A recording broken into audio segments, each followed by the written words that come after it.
Uang 200 triliun Anda mau tolak. Sementara untuk BPJS yang rakyat kecil uangnya sedikit Anda perlu. Gimana itu? Iya, kalau kita lihat di Kementerian Keuangan, sebenarnya cukai itu tidak dimasukkan sebagai upaya untuk pemasukan negara. Tapi ternyata kan lebih masuk pada kan? kebijakan. Iya, itu Tapi masuk kan? Tapi lebih pada kebijakan untuk Iya, tapi kan tetap itu masuk. Iya, betul. Menambah. Artinya apa, Pak? Artinya, kalaupun tidak ada cukai, itu tidak ada masalah harusnya. Kita melihat seperti itu. BPJS pasti kolaps 50%. Tidak mungkin. Dari cukai itu masuknya ke BPJS. Tidak. Itu salah itu bukan. Nggak ada masuk BPJS, nggak ada itu. Saya mau terangin ini. Itu nggak betul itu. Iya. Begini. Sumber APBN itu jelas kok, dalam undang-undang itu dijelaskan tuh sumbernya. Coba tanya tuh Pak Andre, kan ada tuh sumber daripada APBN itu apa? Ya kan yang pertama pajak. Dan Iya kan? Nah kemudian yang kedua diantara itu adalah bea cukai. Bea cukai itu adalah instrumen dari pajak juga. Betul. Jadi termasuk baru cukai rokok. kalau kurang itu termasuk yang itu apa namanya PNBP kan? Enggak, jawab dulu. Cukai rokok termasuk sumber APBN enggak? Iya dong. Dari mana itu kan Dia masuk gimana di dalam sih? Tapi akumulasi kalau itu. itu tidak ada, tidak mengganggu. Bagaimana APBN. itu mengganggu?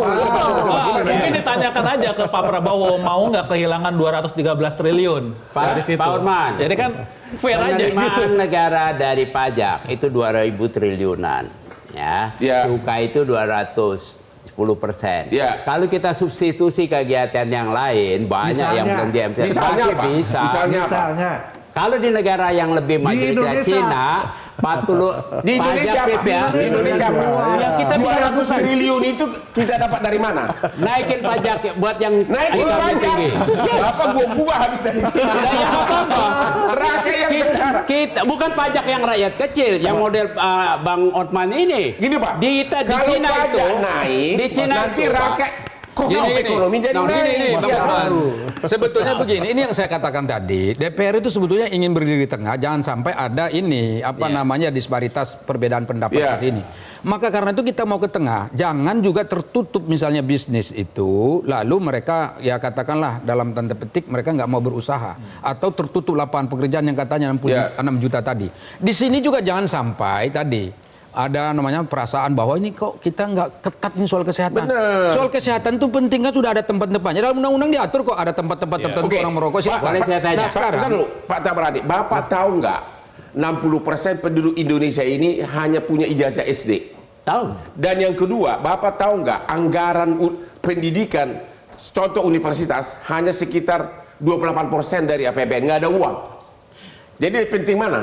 Ya, Kalau 200 triliun dari cukai rokok dibuang, bisa tutup itu saya, semua. Pertanyaan Pak saya, Orman Pak. tahu nggak bahwa dunia usaha itu bukan hanya jualan rokok. Apa dong? Saya baru aja dapat terima ini industri fermentasi itu potensinya 90 kuadriliun. Potensi. Artinya besar sekali. Belum ada. Apakah industri harus jualan cuma rokok? Apa bisa industri jadi yang gini, lain? Bang Orman. Jadi itu bagian yang membuat Jadi gini, kita Jadi mindset Bapak state. setuju 200 triliun pendapatan negara dari rokok nggak ditolak aja hanya demi idealisme Bapak. Tidak pernah ada satu negara tiba-tiba 1 bulan hilang begitu.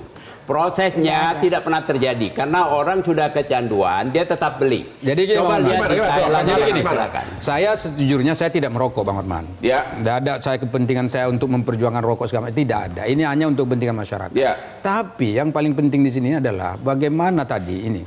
Misalnya kan katakan kita mau membuka lapangan pekerjaan baru, membuka income baru. Pertanyaan saya, berapa persen sih angkatan kerja setahun yang bisa diciptakan oleh negara? Ya. Iya Berapa kan, persen, Pak? Padahal di dalam undang-undang, di dalam konstitusi jelas Ya. disebutkan setiap warga negara berhak untuk mendapatkan penghidupan yang layak Tuh, bagi Pak Tabrani kemanusiaan. dengar tuh. Nah kalau itu Kehidupan dilarang yang kan layak, berbahaya. tapi juga hidup yang sehat. Jangan kehidupan layak. Ya, bagaimana Uang bisa? banyak, Gimana hidup tapi- sehat Pak kalau nganggur? Nah, di situlah kita pikir. Pak Hotman, satu batang rokok seharga 1 butir telur.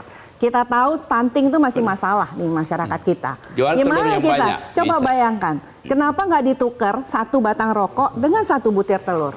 Kenapa tidak ditukar 1 batang rokok dengan 1 telur?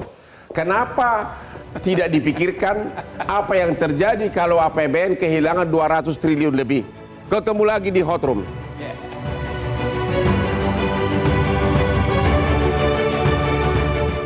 Jelajahi cara baru mendapatkan informasi. Download Metro TV Extend sekarang.